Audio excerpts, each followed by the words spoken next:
Muy buenas tardes, queridos espectadores. El día de hoy la doctora Shashita y mi persona les vamos a explicar sobre el proceso de ventilación pulmonar, las capacidades, la expiración, la inhalación, los músculos que tienen todas en ellas. Así que vamos a ello. Acotando esta parte ahora, yo les voy a explicar sobre la inspiración, expiración, ventilación pulmonar, el proceso y la capacidad, mientras que la doctorita Shashita al final va a hacer unos ejercicios que demuestren todo esto. Muy bien, como primera instancia les vamos a explicar sobre la diferencia de la capacidad pulmonar entre hombres y mujeres. Esta es distinta. ¿Por qué? Porque la diferencia respiratoria entre mujeres y hombres va a variar. Las diferencias ventilatorias en las mujeres son secundarias, tanto su menor densidad corporal como el desarrollo de la caja torácica y menor tejido pulmonar. Por ello, sus parámetros de función respiratoria son diferentes al sexo opuesto, que en este caso los hombres. Porque estas tienen menor capacidad pulmonar. Como recordarán, la capacidad pulmonar es el espacio en los pulmones para recibir aire.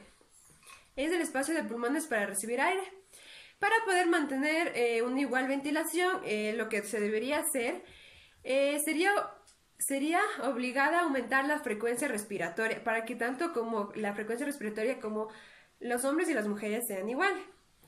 Entonces, lo que quiero decir es de que se podría decir que las mujeres podrían tener unos pulmones más pequeños y la caja torácica más reducida, mientras que los hombres unos pulmones un poco más anchos y su caja torácica con mayor prolongación. Listo, como primera instancia tenemos al paciente cero, quien nos va a ayudar a hacer estos ejercicios y les vamos a explicar sobre el proceso de inspiración. Ya, primero, el proceso de inspiración se da cuando el aire del ambiente, en este caso oxígeno, ingresa por nuestras fosas nasales, va hasta nuestros pulmones, los alvéolos, realizamos el intercambio gaseoso y botamos dióxido de carbono. Algunas características de este es que es un proceso activo, el diafragma se contrae, se extrae oxígeno del aire, sigue la ruta opuesta a la expiración y la presión intrapulmonar es inferior a la atmosférica. ¿Qué quiere decir esto? En la fisiología respiratoria, la presión intrapulmonar o la presión atmosférica va a ser siempre 0 mililitros de mercurio. Entonces tenemos una presión tanto positiva como una presión tanto negativa. En la negativa siempre va a ser por debajo de la presión atmosférica y en la positiva va a ser encima de la presión atmosférica. Los pulmones, en este caso, que van a estar básicamente presentes en toda esta ventilación, y tanto los músculos intercostales, lo que van a hacer es, van a oscilar como una bomba.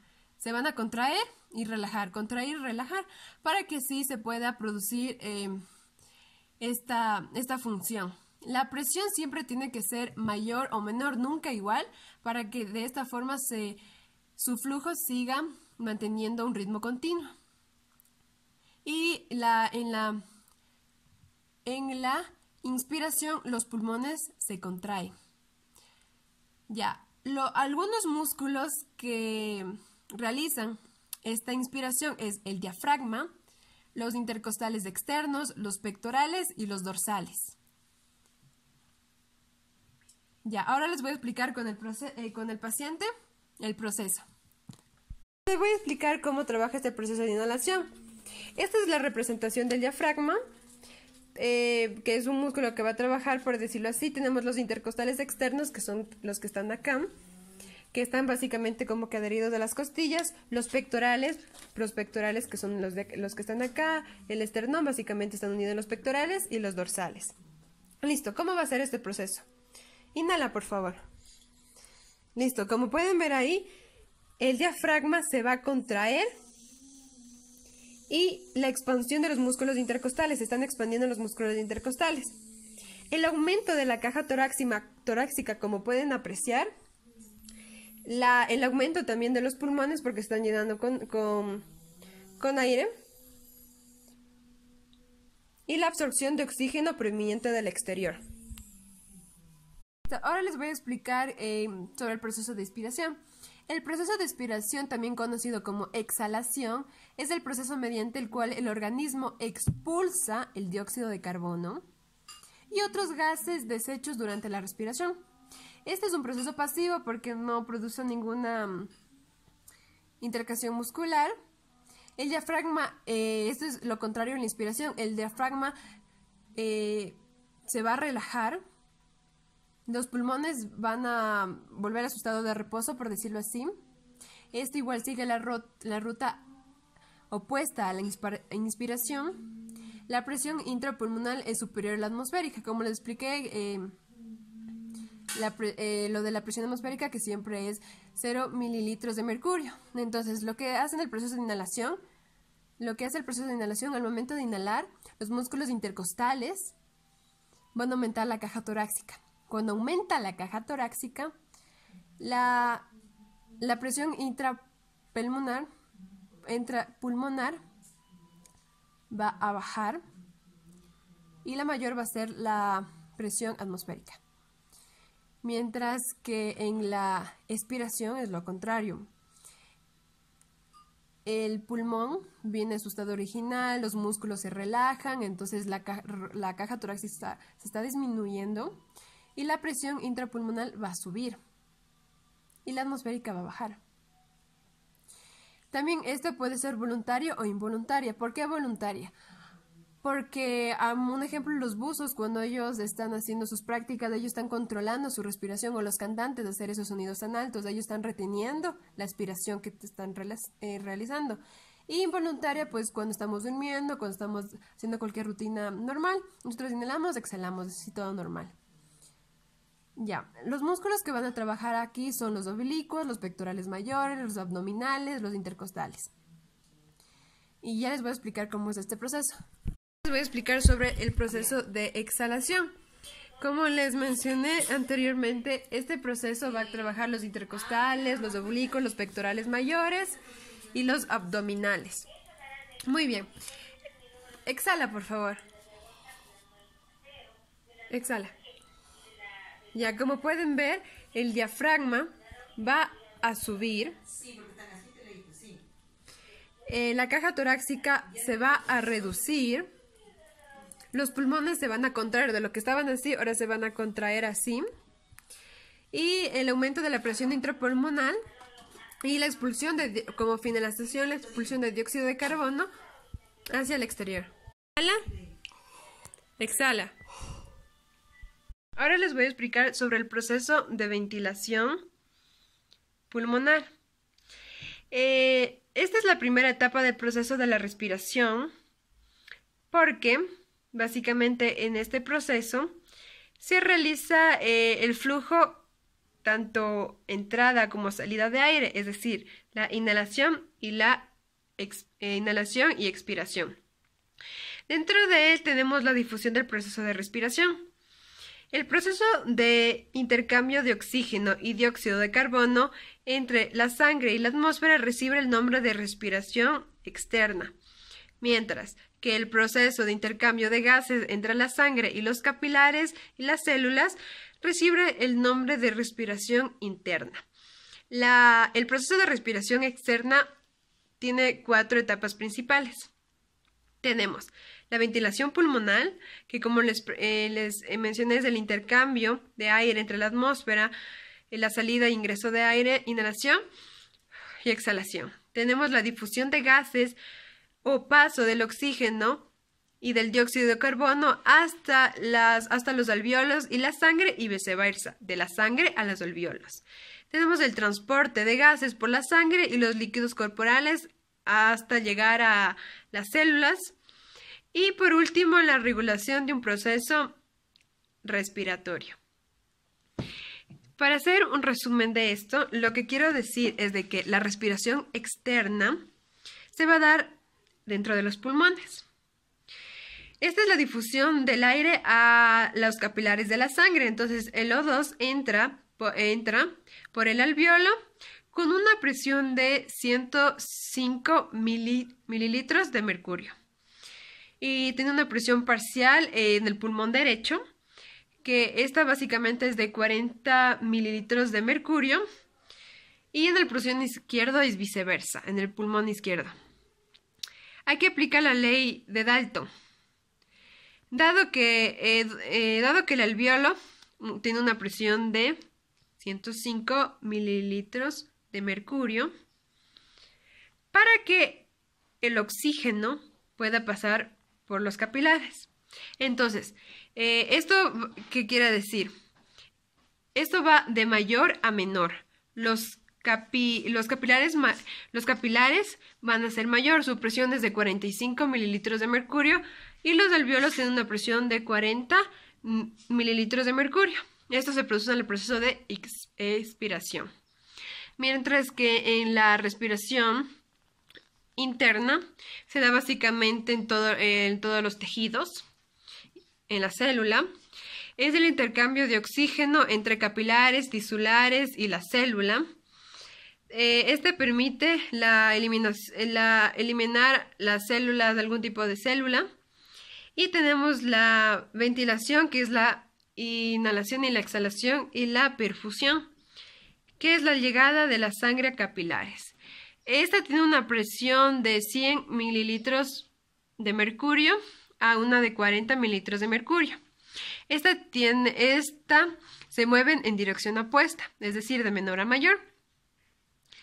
Y gracias a la diferencia de presión se extiende desde los capilares hasta la célula, con una presión de 40 mililitros de mercurio.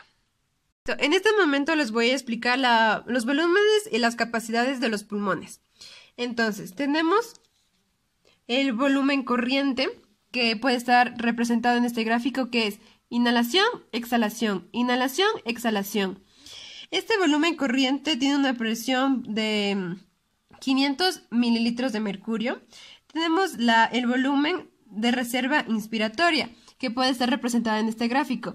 ¿Puedes inspirar todo lo que tú puedas? Ya. En ese volumen de reserva inspiratoria si pueden ver cómo se sube gradualmente, es esa gran bocanada de aire que nosotros tomamos. Y después viene una gran exhalación, como pueden ver. Este aproximadamente tiene a 3000 mililitros de mercurio. Luego tenemos el volumen de reserva expiratoria, que es, como le expliqué, es lo contrario de lo que inhaló, va a expirar todito esto, que básicamente tiene 1100 mililitros de mercurio. Y tenemos el volumen residual, que básicamente es el que está acá. Este tiene 1200 mililitros de mercurio. Este volumen residual básicamente siempre va a estar en los pulmones, porque nuestros pulmones no se pueden quedar sin aire. Esto siempre es como una reserva. Y la única manera de que salga esto es cuando morimos, nuestra última expiración. Mientras que, como expliqué, el volumen corriente la inspiración es normal, básicamente. El volumen de inspiración toma gran cantidad de aire, la de exhalación bota gran cantidad de aire, y el residual es el aire que está dentro de nuestros pulmones, y la única forma que salga es cuando morimos. Y este también evita que colapsen los alveolos. Listo. En estos momentos les voy a explicar sobre las capacidades pulmonales. La primera capacidad sería la capacidad inspiratoria, que es la combinación del volumen corriente más el volumen de reserva inspiratoria. Es decir, el volumen corriente más el volumen de reserva inspiratoria. La suma de estos dos en adultos es de 3500 mililitros de mercurio. Luego tenemos la capacidad residual funcional. Es la combinación de volumen de reserva expiratorio más el volumen residual. Es decir, este más este. Y en adultos, de igual forma, básicamente nos da unos 2300 mililitros de mercurio. Luego tenemos la capacidad vital, que es la combinación de volúmenes de reserva inspiratoria más el volumen de corriente y más el volumen de reserva inspiratoria. Aquí se suman 3, es decir, el volumen de reserva inspiratoria, que es el que está acá, el volumen corriente y el volumen de reserva de inspiración. Entonces, básicamente, este es la cantidad máxima de aire que una persona puede eliminar de los pulmones después de haber llenándolos al máximo.